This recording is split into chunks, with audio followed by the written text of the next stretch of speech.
আমাদের আলোচনা চলছিল তাফসীর সূরা মুদ্দাসসির।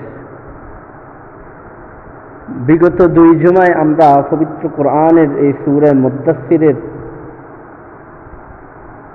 প্রথম এবং দ্বিতীয় আয়াতের আলোচনা করেছি। আল্লাহ রাব্বুল আলামিন সূরা মুদ্দাসসিরের প্রথম আয়াতে বলেন, ইয়া আইয়ুহাল মুদ্দাসসির, হে আমার কম্বল আবৃতকারী রাসূল। সূরা মুদ্দাসসিরের দ্বিতীয় আয়াতে আল্লাহ বলেন, কুম ফাআনজির, উঠুন মানুষদের নিকট সতর্কবাণী প্রচার করুন। আল্লাহ রাব্বুল আলামিন সূরা মুদ্দাসসিরের দ্বিতীয় আয়াতে আমাদের রাসূলকে নির্দেশ দিলেন, কুম ফাআনজির, উঠুন মানুষদেরকে সতর্কবাণী প্রচার করুন। এখন প্রশ্ন, রাসূল মানুষদের নিকট কি সতর্কবাণী প্রচার করবে? রাসূল মানুষদের নিকট কি সতর্কবাণী প্রচার করবে, বা কেনই বা রাসূল মানুষের নিকট সতর্কবাণী প্রচার করবে? গত জুমায় মোটামুটি এর সবিস্তারে আলোচনা করেছি। তারপরেও পূর্বের আলোচনা স্মরণ রাখার সুবিধার্থে, সামনের আলোচনা বোঝার স্বার্থে সংক্ষেপে একটু জেনে রাখার চেষ্টা করি। আল্লাহ রাব্বুল আলামিন কেন আমাদের রাসূলকে নির্দেশ দিলেন মানুষদের কাছে সতর্কবাণী প্রচার করতে?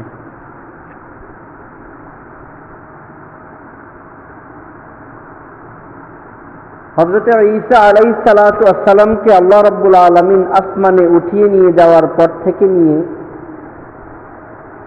আমাদের নবী জনাবে মুহাম্মদুর রাসূলুল্লাহ সাল্লাল্লাহু আলাইহি ওয়াসাল্লাম দুনিয়াতে আগমন করার আগ পর্যন্ত এই পৃথিবীতে আল্লাহ রাব্বুল আলামিন দীর্ঘ 600 বছর পর্যন্ত কোনো নবী রাসূল পাঠাননি। এই দীর্ঘ 600 বছর পৃথিবীতে কোনো নবী রাসূল না আসার কারণে তৎকালীন দুনিয়ার মানুষগুলি পৃথিবীর শ্রেষ্ঠ নিকৃষ্ট প্রাণী তারা পরিণত হয়েছিল। কেমন নিকৃষ্ট প্রাণী তারা পরিণত হয়েছিল? এমন নিকৃষ্ট প্রাণী তারা পরিণত হয়েছিল যার ফলে ইতিহাসের পাতায় ওই সময়টাকে বলা হয় আইয়ামে জাহিলিয়াত, বা জাহিলিয়াতের যুগ, অন্ধকারের যুগ, মূর্খতার যুগ। এই জাহিলি যুগের মানুষগুলি তৎকালীন সময় এমন কোনো অন্যায়, এমন কোনো অপরাধ নেই যে তারা করত না। দীর্ঘ 600 বছর পর্যন্ত কোনো নবী রাসূল তাদের কাছে না আসার কারণে এই মানুষগুলি শয়তানের গোলামি করতে করতে, তাবেদারি করতে করতে তাদের অবস্থা এমন হয়েছে, এক আল্লাহ যে আমাদের সৃষ্টিকর্তা এটা তারা ভুলেই গেছে। এই জাহিলি যুগের মানুষগুলি দীর্ঘ 600 বছর নবী রাসূল থেকে বঞ্চিত হওয়ার কারণে তারা এমন নিকৃষ্ট প্রাণী তারা পরিণত হয়েছে। আমাদের এই ইহকালীন জীবনের পরে যে আমাদের আরেকটা জীবন রয়েছে, এই জীবন নামে যে একটা জীবন আছে পরকাল নামে, এটা তারা ভুলেই গিয়েছে। দীর্ঘ 600 বছর পর্যন্ত কোনো নবী রাসূল না আসার কারণে এই মানুষগুলি কেমন অন্ধকারে নিমজ্জিত হয়েছিল। তাদের কাহারও ঘরে যদি কন্যা সন্তান জন্ম নিত, এই কন্যা সন্তান জন্ম নেওয়া এটাকে তারা অসম্মানের মনে করত। তাই তারা সাথে সাথে তাদের এই জীবন্ত নবজাতক কন্যাটাকে হয় জবাই করে ফেলত, না হয় তারা জীবন্ত মাটিতে পুঁতে ফেলত। এই জাহিলি যুগের মানুষগুলি দীর্ঘ 600 বছর পর্যন্ত কোনো নবী রাসূলের ছোঁয়া না পাওয়ার কারণে এই মানুষগুলি কেমন নিকৃষ্ট প্রাণী তারা পরিণত হয়েছিল। শয়তানের তাবেদারি করতে করতে এক স্রষ্টার ইবাদত বন্দিগি বাদ দিয়ে তারা বাইতুল্লাহ শরীফে 360টা মূর্তি স্থাপন করেছে। এই 360টাকে তারা বানিয়েছে তাদের দেবতা, তাদের উপাসনার মাধ্যম। তারা যখন তাদের কোনো কিছু চাওয়ার প্রয়োজন হতো, তখন তারা এই 360টা মূর্তির কাছে চাইত। এমনকি এই মানুষগুলি বাইতুল্লাহ তাওয়াফ করত বিবস্ত্র হয়ে, উলঙ্গ অবস্থায়। এ পুরো পৃথিবীর মানুষগুলি যখন অন্ধকারে নিমজ্জিত হয়ে গিয়েছিল, তখন আল্লাহ রাব্বুল আলামিন আমাদের নবী জনাবে মুহাম্মদুর রাসূলুল্লাহ সাল্লাল্লাহু আলাইহি সাল্লামকে নির্দেশ দিলেন, কুম ফাআনজির, হে আমার কম্বল আবৃতকারী রসুল, আপনি উঠুন, এই অন্ধকারে থাকা মানুষগুলির কাছে আপনার রবের সতর্কবাণী প্রচার করুন। রাসূলুল্লাহ সাল্লাল্লাহু আলাইহি সাল্লাম আল্লাহর এই নির্দেশ পেয়ে তিনি এই অন্ধকারে থাকা মানুষগুলির কাছে তিনি গিয়ে বলতে লাগলেন, দ্বীনের দাওয়াত পৌঁছাতে লাগলেন, হে মানুষ সকল, তোমরা যে এক আল্লাহকে বাদ দিয়ে তোমরা 360টার মূর্তি পূজা করতেছ, তোমরা যে উলঙ্গ হয়ে বাইতুল্লাহ তাওয়াফ করছো, তোমাদের কন্যা সন্তান হওয়াকে তোমরা যে লজ্জাজনক মনে করছো, তোমরা যে এক আল্লাহর ইবাদত বাদ দিয়ে এক আল্লাহর অস্তিত্বকে তোমরা অস্বীকার করছো, মৃত্যু পরকালীন জীবনে যে তোমাদের আরেকটি জীবন আছে, সেই জীবনটাকে যে তোমরা প্রত্যাখ্যান করছো, জেনে রাখো এগুলির জন্য আল্লাহর কাছে তোমাদের জবাবদিহিতা করতে হবে।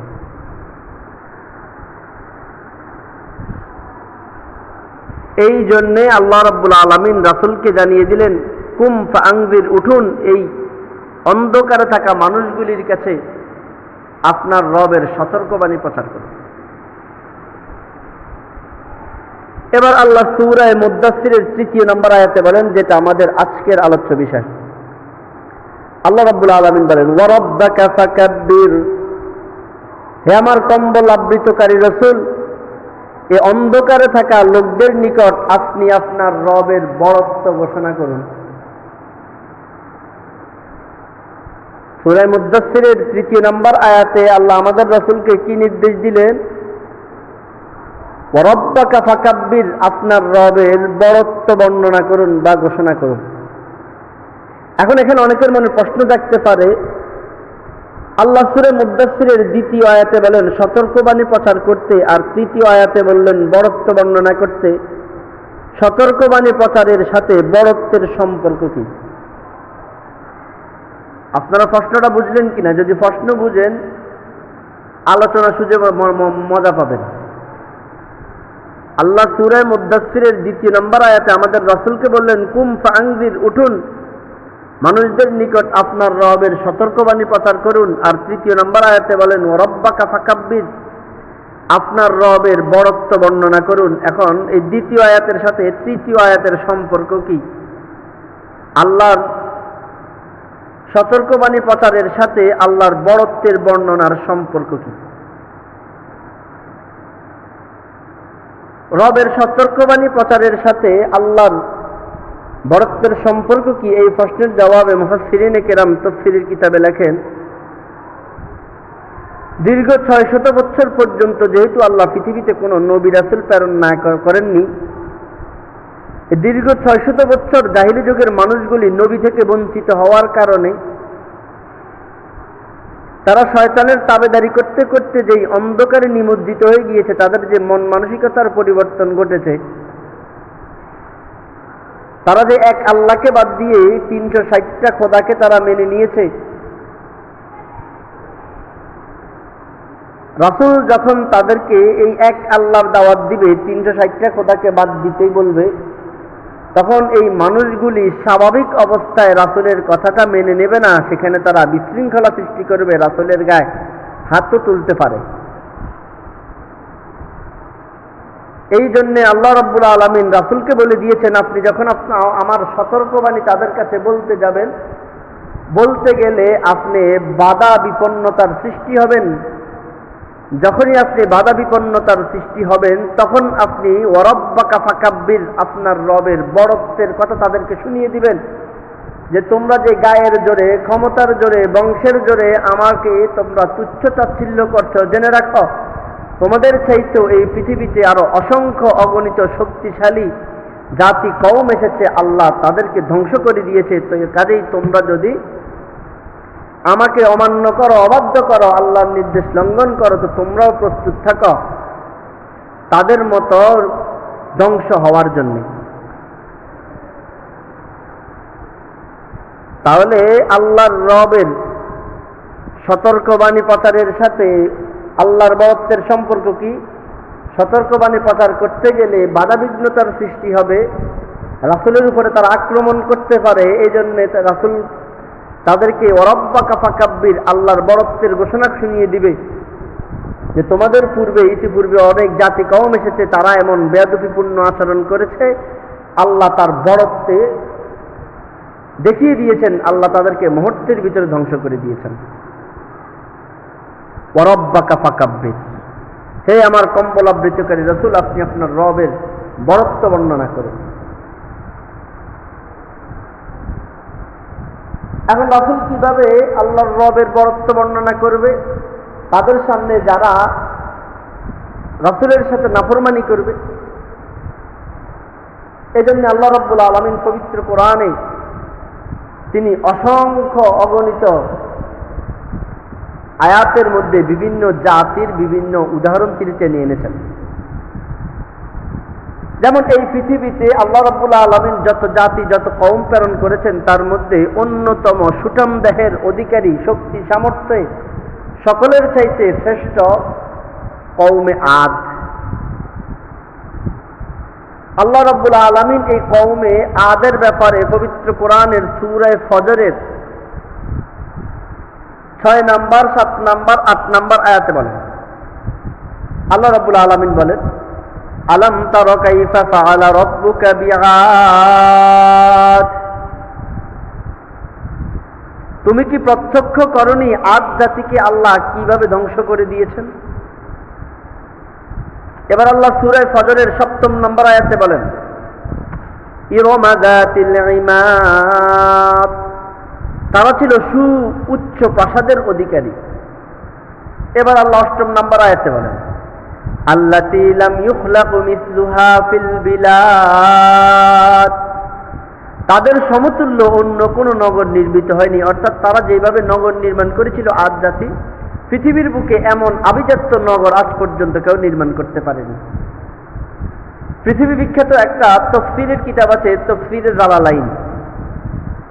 এই তাফসীরটি আমাদের সরকারি মাদ্রাসাতেও পড়ানো হয়, কওমি মাদ্রাসাতেও পড়ানো হয়।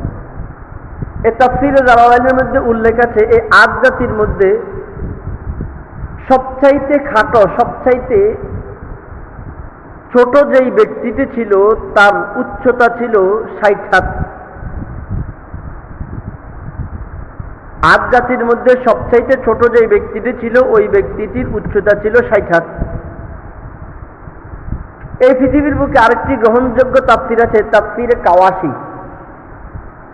এই তাফসীরে কাওয়াশির মধ্যে উল্লেখ আছে, আদ জাতির ঘটনা উল্লেখ করতে গিয়ে সেখানে আদ জাতির মানুষগুলি কেমন আকৃতির ছিল তাদের আলোচনা সেখানে করতে গিয়ে তো এই তাফসীরের কিতাবে তাফসীরে কাওয়াশির মধ্যে উল্লেখ আছে, তাদের স্বাভাবিক মানুষগুলি এক একটা মানুষ ছিল 400 হাত লম্বা বিশিষ্ট। আদ জাতির স্বাভাবিক যে মানুষগুলি ছিল এদের উচ্চতা ছিল 400 হাত লম্বা। এদের এক সিনা থেকে আরেক সিনা পর্যন্ত দূরত্ব ছিল 20 হাত। এই আদ জাতির মানুষের সকালবেলার নাস্তা ছিল এক একজনের জন্য এক একটা উট। আমরা বর্তমান যে মানুষ, যে সাইজের মানুষ, আমরা গ্রিল যেটাকে ফোড়া মোরগ বলি, একটা গ্রিল খেতে আমাদের অনেক কষ্ট হয়, 3-4 জনে মিলে ভাগ করে খেতে হয়। আর এই আদ জাতিরা তারা সকালবেলা নাস্তা করতো এক একজন এক একটা উট দিয়ে। এ তাফসীরে কাওয়াশির মধ্যে উল্লেখ আছে, আদ জাতির মধ্যে সবচাইতে উঁচা যে ব্যক্তিটি ছিল, সবচাইতে লম্বা যে ব্যক্তিটি ছিল, নাম হলো তার আউস ইবনে উনুক। আউস ইবনে উনুক, তার উচ্চতা ছিল 3333 হাত লম্বা। আউস ইবনে উনুক আদ জাতির মধ্যে সবচেয়ে লম্বা ব্যক্তি, যার উচ্চতা 3333 হাত লম্বা। এবার চিন্তা করুন, এটা কি মানুষ না টাওয়ার না বড় বড় পাহাড়?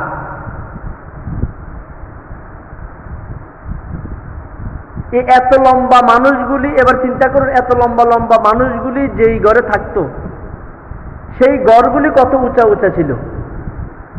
এজন্য আল্লাহ সূরা ফজরের 2 নম্বর আয়াতে বলে দিয়েছেন ইরামা যাতিল ইমাদ, তারা ছিল সুউচ্চ প্রাসাদের অধিকারী। কেন সুউচ্চ প্রাসাদের অধিকারী ছিল? যেহেতু তাদের স্বাভাবিক মানুষটাই ছিল 400 হাত লম্বা বিশিষ্ট। তাহলে একটা মানুষের উচ্চতা যদি 400 হাত হয়, তাহলে তার জন্য ঘরটা হতে হবে কত হাত লম্বা? এই আদ জাতিরা বিশাল দেহের অধিকারী হওয়ায় তাদের ভেতরে অহংকার প্রবেশ করেছে। কেমন অহংকার প্রবেশ করেছে? আল্লাহ সূরা হামিম সেজদার 15 নম্বর আয়াতে বলেন فَأَمَّا عَادٌ فَاسْتَكْبَرُوا فِي الْأَرْضِ بِغَيْرِ الْحَقِّ, আদ জাতি বিশাল দেহের অধিকারী হয়ে জমিনে অহংকার করতে শুরু করে দিল। وَقَالُوا مَنْ أَشَدَّ مِنَّا قُوَّةً, তারা একে অপরকে বলতে লাগলো আমাদের চাইতে বড় শক্তিশালী আর কে আছে? তারা যখন জমিনে এই দাম্ভিকতার সহিত চলতে লাগলো, একে অপরকে বলতে লাগলো আমাদের চাইতে বড় শক্তিশালী, বড় সুঠাম দেহের অধিকারী আর কে আছে? আল্লাহ রাব্বুল আলামিন বলেন আওয়ালাম ইয়ারাউ আন্নাল্লাহাল্লাযী খালাকাকুম হুয়া আশাদ্দু মিনহুম কুওয়া। আল্লাহ হযরত হুদ আলাইহিস সালামকে বলে দিলেন আপনি তাদেরকে বলে দিন, তারা কি লক্ষ্য করেনি তারা যে তাদের এই সামান্য দেহ নিয়ে আল্লাহর সাথে অহংকারী করে, যে আল্লাহ তাদেরকে এই দেহ দিয়েছে সে আল্লাহ কত ক্ষমতাশীল, কত শক্তিধর। হযরত হুদ আলাইহিস সালাম যখন তাদেরকে এই বলে শুরু করলো যে তোমরা যে দুনিয়াতে দাম্ভিকতার সহিত চলাফেরা করছো, তোমরাই শ্রেষ্ঠ শক্তিশালী, তোমরাই শ্রেষ্ঠ সুঠাম দেহের অধিকারী, তোমরা কি ভুলে গেছো যে আল্লাহ তোমাদেরকে সৃষ্টি করেছেন, তিনি তোমাদের চাইতেও শ্রেষ্ঠ শক্তিশালী? হযরত হুদ আলাইহিস সালাম তিনি যখন তার কওমকে এই কথাগুলি বলছিলেন, তো এই আদ জাতিরা হযরত হুদ আলাইহিস সালামকে তখন চ্যালেঞ্জ করলেন যে ঠিক আছে, আপনি যেহেতু দাবি করছেন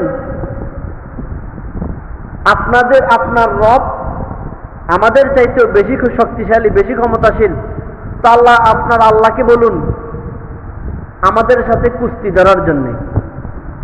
বলেন আদ জাতি হুদ আলাইহিস সালাম কি বলেছিল? আপনার আল্লাহ যেহেতু আমাদের চাইতে বেশি শক্তিশালী, আপনি দাবি করছেন, তো আপনার আল্লাহকে বলুন আমাদের সাথে কুস্তি ধরার জন্য। এই আদ জাতি তারা যখন দাম্ভিকতার চূড়ান্ত পর্যায়ে পৌঁছে গেল, তো আল্লাহ রাব্বুল আলামিন সূরা হাক্কার 6 নম্বর আয়াতে বলেন ওয়া আম্মা আদু ফাউলিকু বিরিহিন সারসারিন আতিয়া, আদ জাতিকে ধ্বংস করা হয়েছিল এক প্রচন্ড বাতাস দ্বারা। আল্লাহ রাব্বুল আলামিন বাতাসকে শুধু নির্দেশ দিয়েছিল, বাতাস এরা আমার সাথে কুস্তি ধরবে, একটু যাও তো একটু সাইজ করো। একটা বাতাস আসছে, ওই বাতাসটা ছিল 6 রাত 7 রাত 8 দিন। বাতাসটা ছিল কয় রাত? 7 রাত 8 দিন। আল্লাহ রাব্বুল আলামিন এই সূরা হাক্কার 7 নম্বর আয়াতে বলেন সাখখারাহা আলাইহিম 7 লায়ালিন ওয়া 8 আইয়াম। তারা যখন আল্লাহ রাব্বুল আলামিনের কাছে এই দাম্ভিকতার সহিত তাদের নবী হযরত হুদ আলাইহিস সালামের সাথে চ্যালেঞ্জ করেছিল যে আপনি যেহেতু দাবি করছেন আপনার রব আমাদের চাইতে বেশি শক্তিশালী, তো আসুন আপনার রবকে বলুন আমাদের সাথে কুস্তি ধরার জন্য। তারা যখন দাম্ভিকতার চূড়ান্ত পর্যায়ে পৌঁছে গেল, তা আল্লাহ রাব্বুল আলামিন বাতাসকে নির্দেশ দিলেন বাতাস যাও এদেরকে একটু সাইজ করো। বাতাস যখন তাদের কাছে এসেছিল সাখখারাহা আলাইহিম 7 লায়ালিন ওয়া 8 আইয়াম, তাদের উপর এই বাতাসটা মাত্র 7 রাত 8 দিন পর্যন্ত ছিল। হুসুমান ফাতারাল কওমা ফিহা সারআ, বাতাস এমন তীব্র জোরে এসেছিল এদের এই লম্বা লম্বা 400 হাত বিশিষ্ট মানুষগুলিকে এইভাবে উড়িয়ে নিয়ে তাদের লাশগুলিকে জমিনে এমন ভাবে থপাস থপাস করে ফেলেছে জমিনের মধ্যে বড় বড় খেজুর গাছ শুয়ে থাকলে যেমন দেখা যায়, মনে হয় যেন জমিনের মধ্যে বড় বড় খেজুর গাছগুলি পড়ে আছে। ওয়ারাব্বাকা ফাকাব্বির। হে আমার হাবিব, আপনি এই জাহিলি যুগের মানুষগুলিকে জানিয়ে দেন যে তোমরা তো আদ জাতির চাইতেও বেশি সুঠাম দেহের অধিকারী হও নাই। আল্লাহ তাদের মতোই লম্বা লম্বা মানুষগুলিকে জমিনে এমন ভাবে শুয়ে দিয়েছে, মনে হয় যেন বিশাল বিশাল খেজুর গাছ। আর তোমরা তো আল্লাহর কাছে মশাও না। ওয়ারাব্বাকা ফাকাব্বির। আপনার রবের বড়ত্বে বর্ণনা করুন। এইভাবে আল্লাহ রাব্বুল আলামিনের সাথে যুগে যুগে যারাই বড়ত্বের অহংকারী করেছিল, আল্লাহ রাব্বুল আলামিন ওই জাতিকে ধ্বংস করে দিয়েছে। শুধু জাতিকেই ধ্বংস করেনি, কোনো ব্যক্তিও যদি আল্লাহর সাথে অহংকার করে থাকে, ওই ব্যক্তিকেও আল্লাহ ধ্বংস করে দেখিয়ে দিয়েছেন। যেমন হযরতে নূহ আলাইহিস সালাতু ওয়াস সালামের পুত্র কেনান। হযরতে নূহ আলাইহিস সালাতু ওয়াস সালাম আল্লাহ রাব্বুল আলামিনের জলিল ও কদর একজন নবী, আর ওনার সন্তান কেনান কঠোর একজন কাফের। হযরতে নূহ আলাইহিস সালাতু ওয়াস সালাম তিনি তার পুত্র কেনানকে দ্বীনের পথে আনতে পারছে না। পিতা আল্লাহর শ্রেষ্ঠ নবীগুলির মধ্যে একজন শ্রেষ্ঠ নবী, আর সন্তান কঠোর কাফের। কিন্তু পিতার অন্তরে বুঝাতে পারছে না সন্তানকে যে সন্তান তো ধ্বংসের পথটা বেছে নিয়েছে। বারবার সন্তানকে বুঝাচ্ছে, সন্তান আমাদের সাথে নৌকায় উঠে যাও, আমাদের সাথে নৌকায় উঠে যাও। কিন্তু কে শুনে কার কথা? আল্লাহ রাব্বুল আলামিন সূরা হুদের 42 নম্বর আয়াতে বলেন, ওয়ানাদা নূহুন ইবনাহু ওয়া কানা ফী মাযিলি ইয়া বুনাইয়া আরকাম মা'না ওয়া লা তাকুম মা'আল কাফিরিন। নূহ আলাইহিস সালাতু ওয়াস সালাম পুত্রকে ডাক দিলেন, হে আমার পুত্র, আমাদের সাথে নৌকায় উঠে যাও, কাফেরদের সাথে থেকো না। নূহ আলাইহিস সালাতু ওয়াস সালাম যখন পুত্রকে নৌকায় ওঠার জন্য আহ্বান করলেন, পুত্র তখন বললেন, ক্বালা সাউই ইলা জাবালি ইয়াসিমুনি মিনাল মা। হে আমার পিতা, ওই যে পাহাড়টা দেখা যাচ্ছে, ওই পাহাড়ের চূড়ায় আমি উঠে যাব, আপনার রবের পানি আমাকে স্পর্শ করতে পারবে না। قال لا عاصم اليوم من أمر الله إلا من رحم। নূহ আলাইহিস সালাতু ওয়াস সালাম পুত্রকে বলল, বেটা, আজকে আল্লাহ যার প্রতি রহম করবে কেবল সেই রক্ষা পাবে, না হয় আজ কারো রক্ষা নাই। সন্তান যতই পিতার নাফরমানি করুন, পিতা কি সন্তানকে ফেলে দেয়? কখনো ফেলে দেয় না। কিন্তু আমরা পোড়া কুপাইল্লা সন্তানগুলি পিতামাতার আর্তনাদ আমরা বুঝি না। নূহ আলাইহিস সালাতু ওয়াস সালাম যতই সন্তানকে বুঝায়, কিন্তু সন্তানের পথটাকেই প্রাধান্য দিচ্ছে, কিন্তু পিতা হিসেবে তো এটা মানা যাচ্ছে না। নূহ আলাইহিস সালাতু ওয়াস সালাম সন্তানের কাছে বিশাল এই নৌকাটা নিয়ে গেলেন, হাতটা ধরলেন, পিতা, পুত্র, এই পথে আর থাকিস না, অচিরেই আল্লাহর গজব তোকে ধ্বংস করে দিবে, আয় আমাদের সাথে নৌকায় উঠ। وحال بينهما الموج فكان من المغرقين। পিতা পুত্রের কথার মধ্যেই বিশাল একটা ঢেউ এসে পিতার সামনে পুত্র কেনানকে তলিয়ে ধ্বংস করে দিয়েছে। একজন পিতা সচক্ষে দেখছে তার পুত্রকে পানি ডুবিয়ে নিয়ে গেছে। বলেন, একজন পিতার অন্তরে, যারা এখানে পিতা আছেন, আপনার অন্তরে একটু দাঁড় করান না, আপনার সন্তানকে যখন এইভাবে ধ্বংস করে দিবে আপনার কাছে কেমন লাগবে? ওয়ারাব্বাকা ফাকাব্বির। আমার হাবিব, আপনি আপনার রবের বড়ত্ব বর্ণনা করুন। যুগে যুগে যেই জাতি আল্লাহর সাথে অহংকার করেছে, আল্লাহ ধ্বংস করে দিয়েছে। যেই ব্যক্তি আল্লাহর সাথে অহংকার করেছে, আল্লাহ তাকেও ধ্বংস করে দিয়েছে। ওয়ারাব্বাকা ফাকাব্বির, আপনার রবের বড়ত্ব বর্ণনা করুন।